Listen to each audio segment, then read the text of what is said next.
Olá, aqui estamos mais uma vez no ambiente virtual do nosso GEFA, Grupo Espírita Francisco de Assis, em Niterói, para receber e acolher de forma muito amorosa a todos vocês para mais uma das nossas palestras.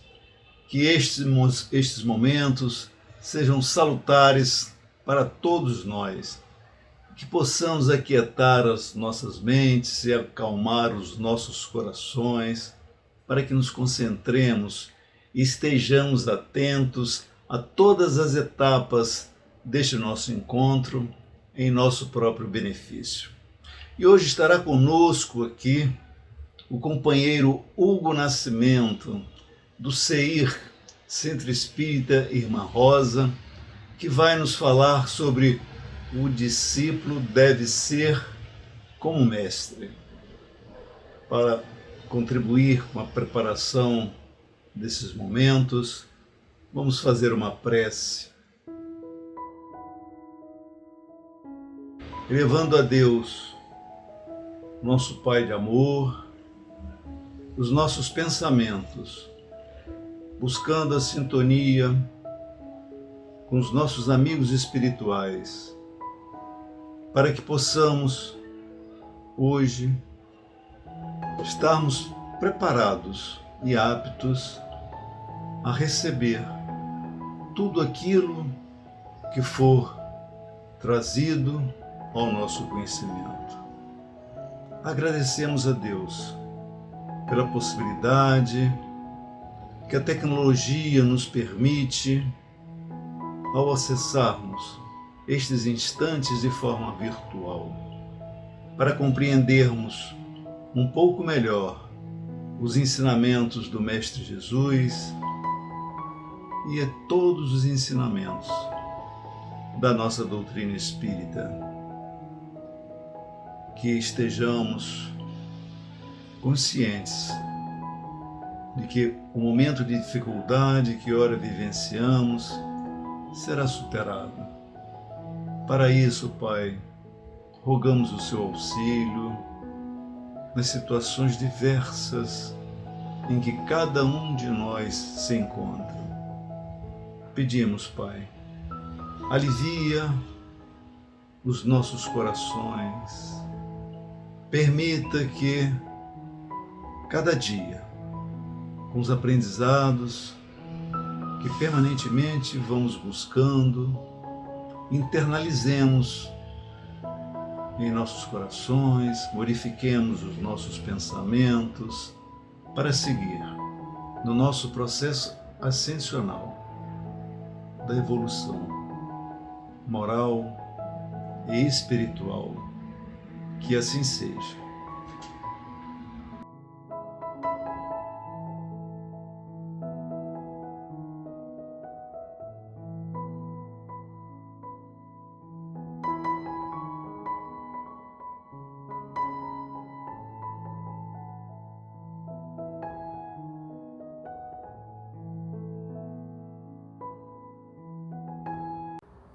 Olá, queridos amigos e amigas do Grupo Espírita Francisco de Assis, sejam todos bem-vindos a mais uma exposição virtual, que nós possamos nos deixar envolver pelas vibrações amorosas do nosso Mestre Jesus, pelas vibrações amigas dos nossos mentores espirituais, para que nós possamos ter uma exposição de profundas reflexões, de aprendizado mútuo acerca do Evangelho e acerca da doutrina espírita. O tema da exposição de hoje é: o discípulo deve ser como o mestre. E para começar a nossa exposição, eu queria trazer uma questão do Livro dos Espíritos e alguns trechos do Evangelho, do Novo Testamento, para nós não termos mais dúvidas de quem é, de fato, nosso mestre. Mas não só isso, não só de fato quem é nosso mestre, mas como nós, enquanto discípulos, devemos nos comportar diante dele, e como nós devemos buscar seguir os seus passos. Na questão 625 do Livro dos Espíritos, Allan Kardec pergunta à espiritualidade superior se foi dado ao homem algum guia, algum modelo, na verdade, nas próprias palavras do codificador, qual foi o tipo mais perfeito que Deus deu à humanidade para servir de guia e modelo? Ao qual a espiritualidade superior responde: Jesus. E na sequência, Allan Kardec faz um comentário complementando essa resposta, dizendo que, na verdade, sim, que Jesus foi o modelo mais perfeito que Deus nos enviou e que sua doutrina é a expressão máxima, a expressão mais perfeita da sua lei. E que, na verdade, Jesus é o exemplo mais perfeito que nós podemos ter para modelar e seguir. Essa resposta é muito significativa porque já no Livro dos Espíritos, que é o primeiro livro da obra espírita, Jesus aparece em diversos momentos e também já no Prolegômenos. Prolegômenos é uma palavra grande, bonita para falar de uma introdução a uma determinada obra. E ali a espiritualidade superior já fala do Cristo, já fala de Jesus enquanto modelo, enquanto a sua moral consistindo naquilo que nós deveríamos buscar para a nossa vida. Então, e com essa pergunta e essa resposta, a espiritualidade deixa muito claro que nós encontramos em Jesus aquele guia e modelo que nós precisamos para a nossa caminhada evolutiva. Então, na doutrina espírita nós temos a definição de guia e modelo. Já no Evangelho nós pegamos duas passagens em que Jesus se chama de mestre. Em João capítulo 13, versículo 13, em que Jesus fala: vós me chamais mestre e senhor e dizeis bem, porque eu sou. Isso está em João capítulo 13, versículo 13. E ele também, quando está se dirigindo aos fariseus, ele fala da seguinte forma: vós quereis ser chamados de rabi, mas o vosso mestre é um só, a saber, o Cristo. Isso está em Mateus capítulo 23, versículo 8. Então nós percebemos também no próprio Novo Testamento Jesus se referindo a si próprio enquanto o mestre, de nossas vidas. Então isso para a gente é muito significativo porque coloca essa comunhão de ideias entre o Evangelho e a doutrina espírita, porque assim deve ser. Nós sabemos que a doutrina espírita é o Evangelho redivivo. A doutrina espírita, na verdade, ela é construída em torno da moral de Jesus. Então é preciso ter esse paralelo, é preciso ter essa continuidade de pensamento. Então nós percebemos que Jesus, enquanto a figura do nosso mestre, a figura enquanto nosso guia, nosso modelo, está presente desde o momento em que ele esteve conosco há mais ou menos 2000 anos atrás. Então, para que nós não tenhamos mais dúvida, o nosso mestre, nosso guia, nosso modelo é o Cristo. Mas não só dessa forma por uma formulação teórica, ou não só disso por uma definição meramente intelectual. Porque qual é a definição de mestre? Quem é mestre? Se nós formos no dicionário, nós vamos encontrar várias definições, mas basicamente mestre é aquele que ensina, aquele que tem um saber profundo acerca de determinado assunto, aquele que exemplifica, aquele que orienta. Se nós pegarmos a vida de Jesus e o seu testemunho, nós vamos perceber todas essas características em grau máximo. Jesus, de fato, foi aquele que detinha um conhecimento profundo acerca da realidade espiritual. Ele exemplificou como ninguém, ensinou como ninguém, orientou como ninguém, no nível mais alto possível. Então, de fato, ele é o nosso mestre, o mestre de nossas vidas por esse sentido, porque ele foi, de fato, o espírito mais puro que já encarnou no mundo material, aqui na nossa terra, e sua vida foi um hino de exemplificação da lei divina. E isso faz com que ele de fato seja o mestre quando nós pensamos em termos de postura, comportamento, evolução espiritual, o caminho que nós devemos buscar para o nosso próprio aprimoramento. Então, de fato, Jesus se constitui o nosso mestre.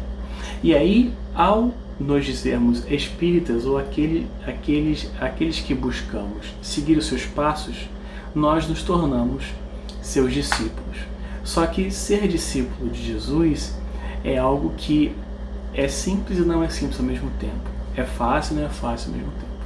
Porque o discipulado com o mestre é um discipulado diferente. Na maioria dos campos teóricos, na maioria dos campos de conhecimento, ao nos falarmos discípulos, nós mais ou menos dizemos que seguimos aquilo, que nós conhecemos aquilo, que nós buscamos aquilo, mas sermos discípulos de Jesus significa muito mais do que isso, porque não basta conhecer, não basta falar, não basta pregar, não basta decorar todo o Evangelho, o Livro dos Espíritos, o que quer que seja. É preciso vivenciar, é preciso exemplificar. E aí está a grande dificuldade em, de fato, nos tornarmos discípulos do Senhor, de fato, nos tornarmos discípulos de Jesus.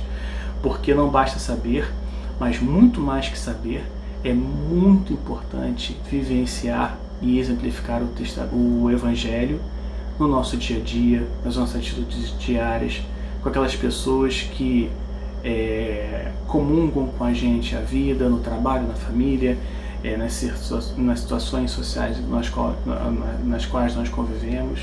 Aí sim está o verdadeiro discipulado com Jesus.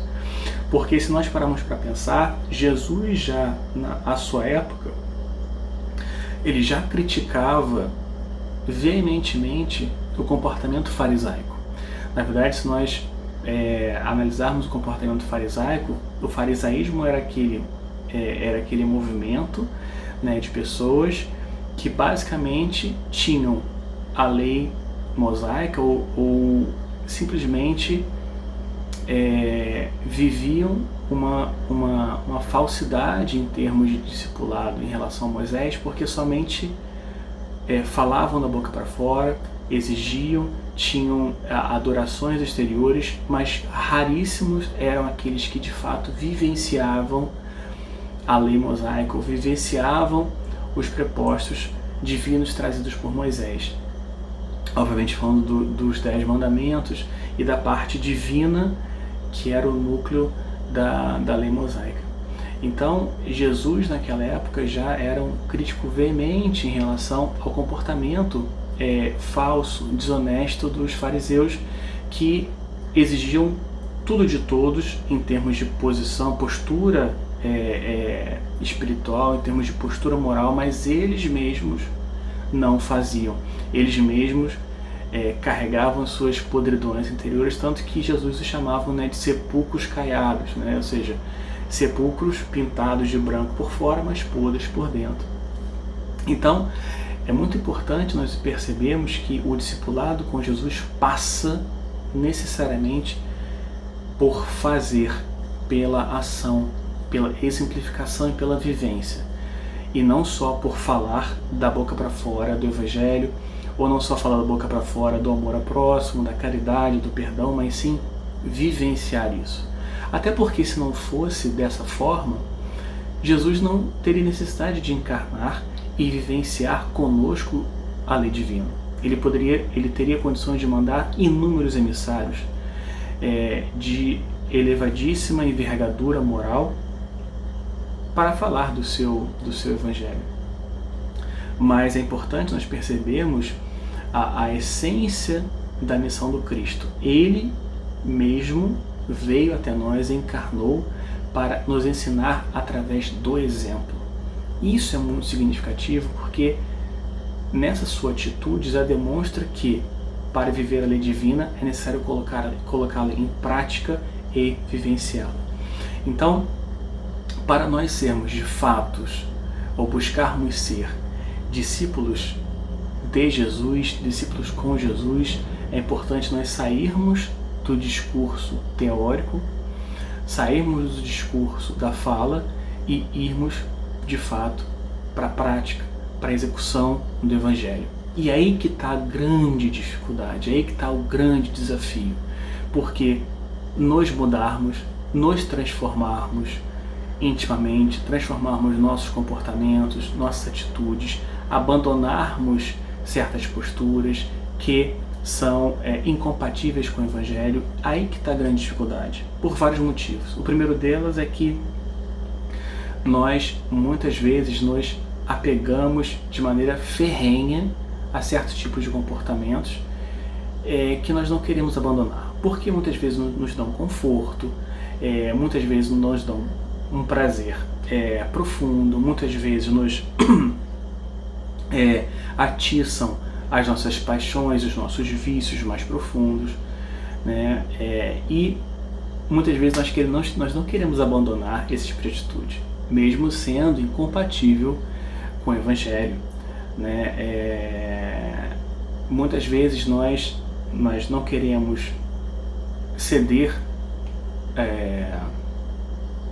espaço para que o nosso orgulho, nossa vaidade, nosso egoísmo, ele diminua. Nós muitas vezes temos comportamentos que na verdade os engrandecem, né? E deixar de ser egoísta, deixar de ser orgulhoso, deixar de ser vaidoso é muito difícil, porque envolve nós diminuirmos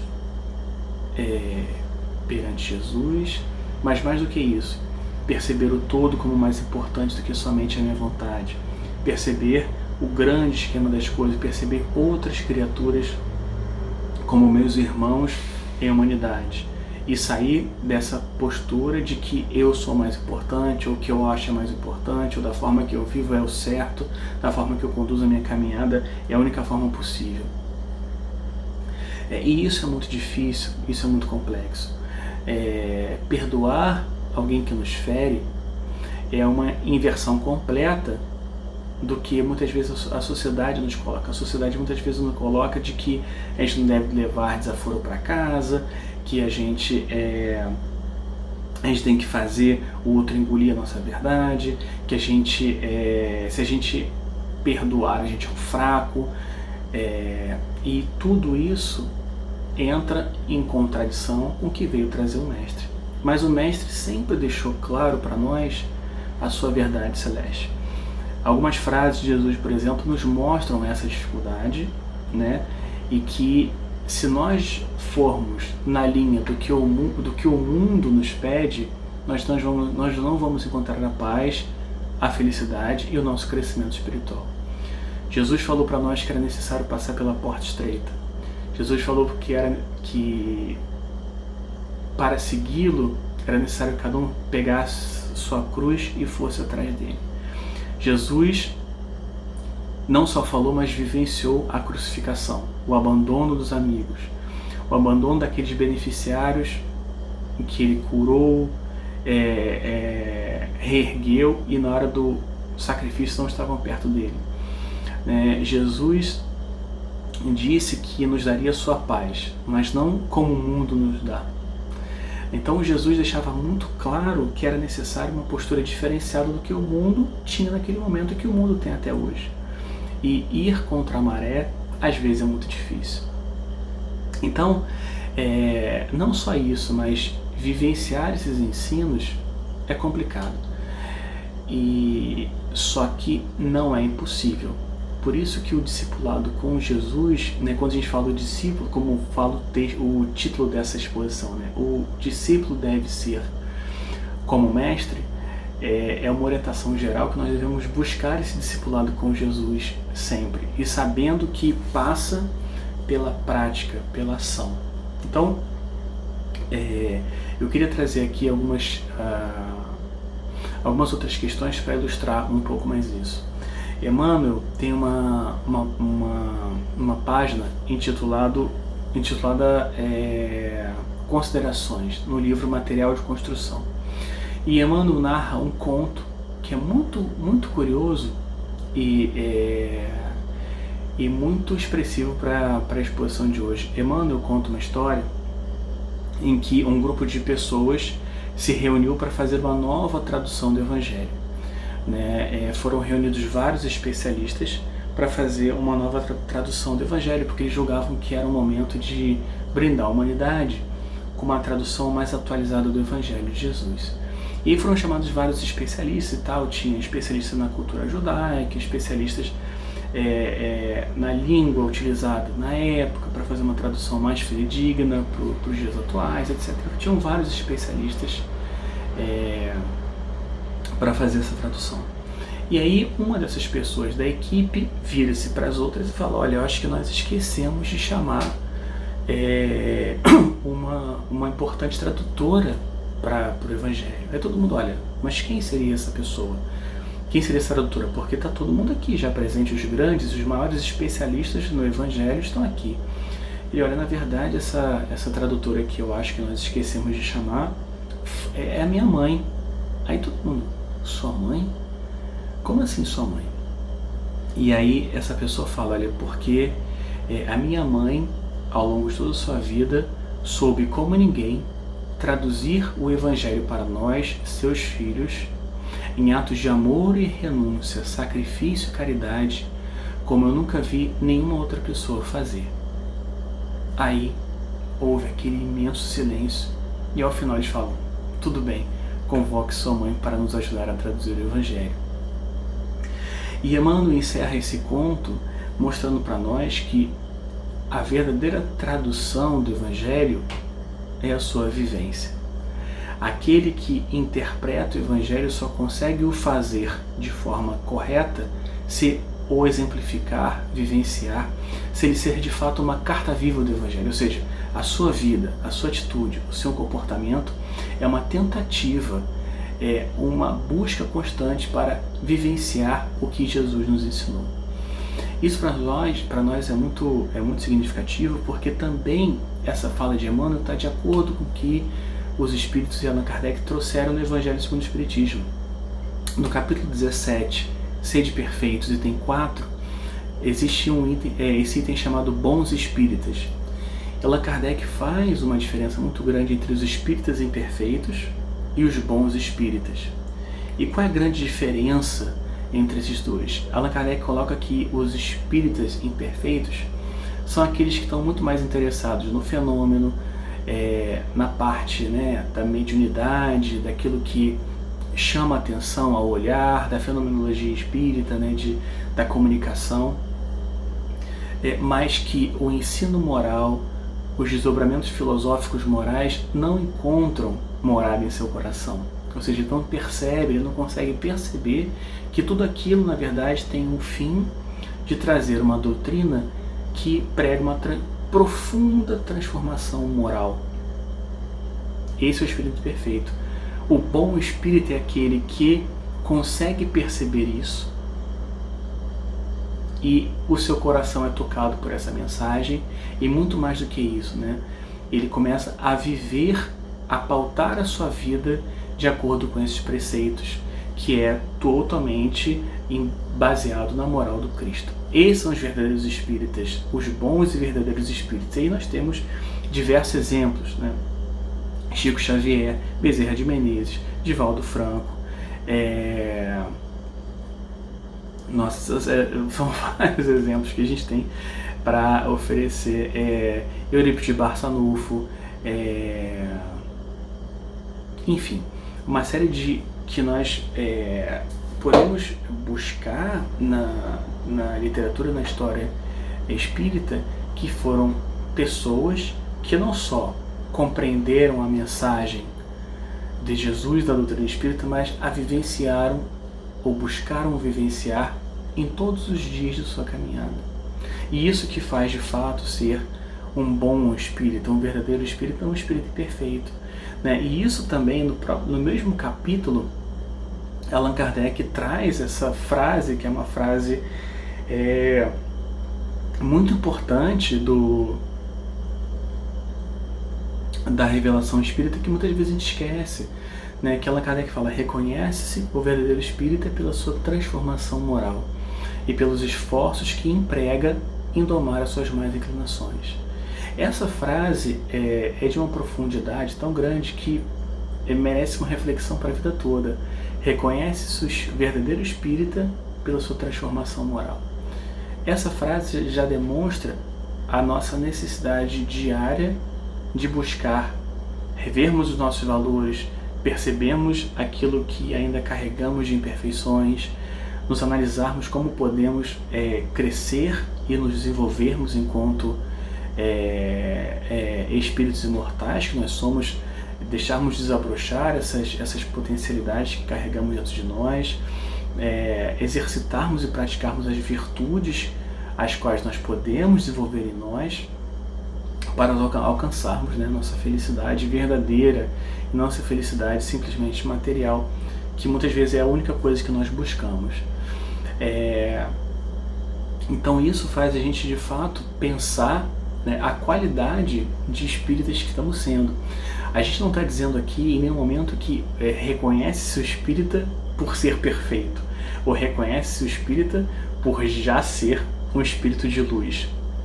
Não é isso. Allan Kardec sabia muito claramente disso.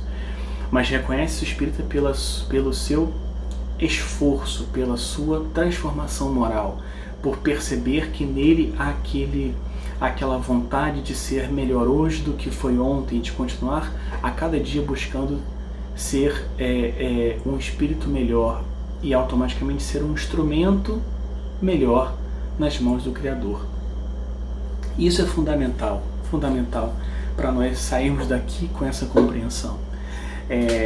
Se nós nos dizemos espírita, se nós nos dizemos cristãos, ou se nós nos dizemos discípulos de Jesus, mas não buscamos, 1, nos melhorarmos diariamente, 2, vivenciarmos os ensinos do Cristo no nosso dia a dia, com aquelas pessoas que nos rodeiam, e especialmente com aquelas pessoas mais difíceis que caminham conosco, nós não compreendemos a mensagem de Jesus, nós não compreendemos a mensagem do Evangelho e nós não compreendemos a mensagem da doutrina espírita se nós não buscarmos isso que acabamos de dizer. Então, ser discípulo, ser um discípulo que busca ser o mestre, traz toda essa dificuldade, traz essa necessidade de uma reformulação completa do nosso entendimento de vida, porque eu começo a partir de então olhar para mim e para o mundo de outra forma. Eu já começo a perceber que certas atitudes, comportamentos, pensamentos, hábitos, inclinações já não são mais compatíveis com a mensagem de Jesus. Eu já começo a perceber que certas posturas, atitudes já não conseguem coexistir, conviver com o que o discipulado com o mestre me solicita. Significa que eu consigo mudar de uma hora para outra? Não. Mas já perceber que são coisas incompatíveis já me faz querer superá-las, já me faz querer trabalhar essas imperfeições, essas dificuldades em mim, para que futuramente eu já não guarde mais elas em meu coração. E aí eu percebo que por mais que eu tenha dificuldade, mas eu percebo que guardar rancor já não é mais compatível com o Evangelho. Eu já percebo que ser ciumento ou ter uma postura ciumenta num grau possessivo já não é mais compatível com o Evangelho. Eu já percebo que ser incapaz de entender e compreender o equívoco do outro já não tem mais compatibilidade com o Evangelho. Eu já consigo perceber que cada irmão em humanidade é um irmão em humanidade e não um adversário. E esse tipo de atitude vem com essa compreensão. Então, eu percebo que certos tipos de vícios, certos tipos de vícios não são mais compatíveis com o Evangelho, mas por mais que sejam difíceis de superar, eu vou me esforçar ao máximo para tentar superar, porque já não são mais compatíveis com a existência que eu desejo ter junto com Jesus, porque não é mais da boca para fora, não é mais só falar, é vivenciar e me transformar. Essa é a grande questão. E aí, para nós partirmos para o nosso encerramento, eu queria trazer uma reflexão que Emmanuel nos propõe, que eu acho fantástica para nós espíritas, que Emmanuel, no livro Vinha de Luz, ele tem uma página que se chama Que Fazemos do Mestre. E ele começa essa página trazendo uma fala de Pilatos. Que Pilatos, no momento em que está sendo julgado Jesus e Barrabás, Pilatos vira-se para a população, para aquela turba em completo desequilíbrio, e pergunta: que queres que eu faça de Jesus o Cristo? Ele coloca para aquela população o que lhe caberia decidir, por questões políticas, por questões de posicionamento diante daquela situação. Ele lava as mãos, Ele vai e lava as mãos, deixando a decisão de crucificar Jesus para a população.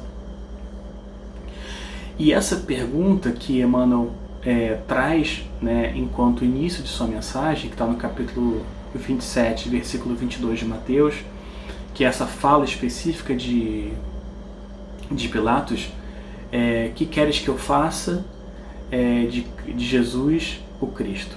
Essa é uma pergunta que Emmanuel também direciona para nós. E a pergunta que fica é: o que nós fazemos de Jesus o Cristo? O que nós fazemos do Mestre? E aí Emmanuel, ele percorre uma série de exemplos do Evangelho para que nós possamos perceber qual tem sido nossa postura até então com Jesus. Se a nossa postura tem sido como a de Judas, que se envolve com o movimento de renovação proposto por Jesus, mas ali está imbuído somente de interesses materiais, interesses mesquinhos, de maquinações políticas e ideológicas. Ele realmente está interessado na sua transformação na mensagem. Ele pergunta se nós somos como aqueles que só estavam interessados, por exemplo, na cura e nos milagres de Jesus, mas ainda assim falavam mal dele pelas costas, ou não acreditavam na sua mensagem renovadora. E Emmanuel vai trazendo vários exemplos do Evangelho. Sugiro a leitura dessa mensagem, mas que nós nos situemos o que temos feito de Jesus, o que temos feito de sua mensagem. Se é uma mensagem que está passando somente ao nosso lado, se nós conhecemos ela intelectualmente somente, se nós conhecemos ela somente com o cérebro, ou se nós já estamos buscando vivenciá-la diariamente em nossas vidas. Essa que é a grande reflexão que Emmanuel nos propõe, porque se nós somente a conhecemos intelectualmente, pegamos do que dela que nos interessa e jogamos fora o que nos interessa, se nós buscamos somente exigir do outro um comportamento modificado e nós não nos modificamos, nós estamos fazendo com o Mestre algo muito equivocado. Então, se de alguma forma essa exposição de hoje, essa fala de Emmanuel, de alguma forma nos toca, é importante que nós saiamos dessa exposição buscando fazer um pouco diferente,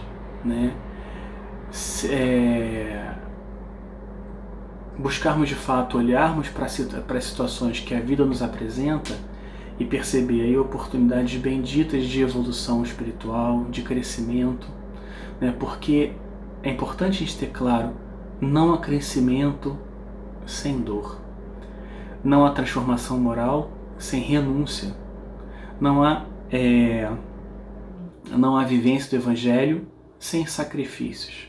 Não tem como, são coisas incompatíveis. Então, se nós queremos, de fato, vivermos os ensinamentos de Jesus, que nós façamos um inventário da nossa vida e percebamos aquilo que tem sentido e não tem mais sentido com o que o Mestre nos orienta.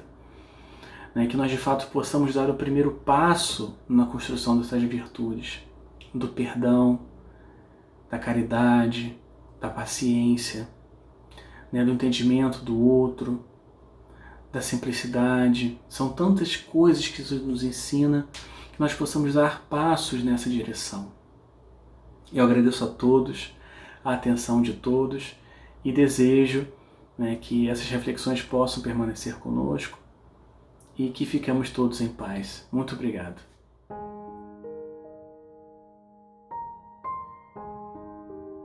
Palavras da Vida, Maria Dolores, psicografia de Chico Xavier, do livro Coração e Vida. Levanta-te cada dia, pensa em Deus, louve e agradece. Mesmo num lance de prece, a bênção de trabalhar. E cumpre as obrigações que a vida te deu, as horas doando a paz onde moras, partindo do próprio lar. Se resguardas na lembrança alguma ofensa sofrida, deixa a ofensa esquecida na luz eterna do bem. Não busques descanso inútil, trabalho é apoio preciso. Não afastes teu sorriso do coração de ninguém. Exerce a beneficência das palavras benfazejas. Se não tens o que desejas, contenta-se no que tens. Às vezes, para quem sofre, um momento de alegria no abraço de simpatia é sempre o melhor dos bens. Nunca esmoreça. Trabalho aprimora o mundo todo. Muita flor nasce do lodo, muito amparo vem da dor. Serve, ensina e reconforta, na fé viva que te alcança. Entre as luzes da esperança, começa o reino do amor.